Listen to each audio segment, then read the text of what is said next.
Good evening, Carly. Great post. I thoroughly enjoyed it.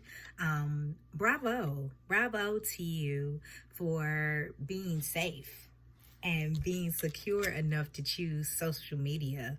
Social media is so intertwined, almost into our DNA of this age. And I can imagine how hard or what a big sacrifice it is to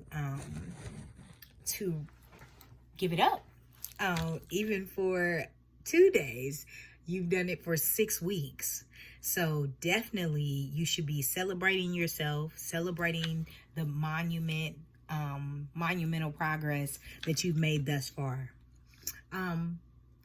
Similarly, I had a situation this past weekend, and I guess this is sharing. This is self-disclosing. But I had a situation where two members of my skate group passed away in a car crash last weekend. Last Saturday, they were killed by a drunk driver. And I did not find out until I went skating this past Thursday. And everyone was crying, and they had a poster set up for everybody to sign, and they were planning a memorial. And I definitely can understand how you felt about finding out about your brother's dog. Not that I'm comparing the death of my skate members to your brother's dog, but definitely not having the proper chance to grieve, or not having the proper chance to have that natural first response,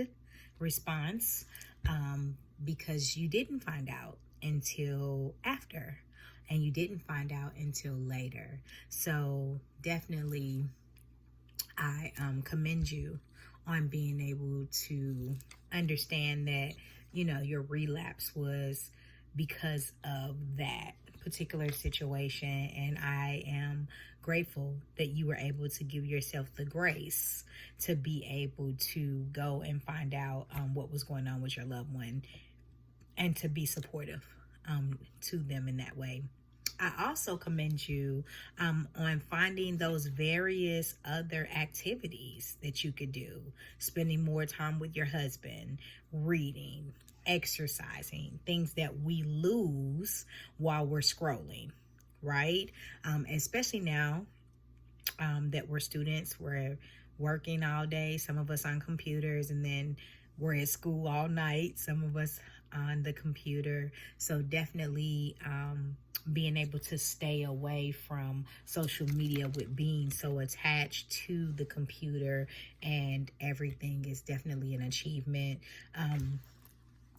I saw in the chapter where it says, as much as we are social creatures, we can also be avoiding of relationships even when we most need them.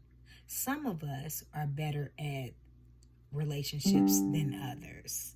And that's in the chapter Emphetics. And it goes on to talk about how addicts seem less able to connect with others, and life often feels dreary, lonely, and depressing to them. And I thought about that when you were saying that you kind of feel detached from the world because you're not in social media. And I sometimes feel like we can use social media to hide and to not deal with the things that are going on in our immediate family, or the things that are going on in our immediate life, because it's easier just to scroll and look at someone else's lives. So kudos to you for being able to recognize those things in your life and being able to tackle them, so that way moving forward you can continue to progress. And I wish you much success on whichever idea you choose, if you choose to continue or if you choose to no longer abstain.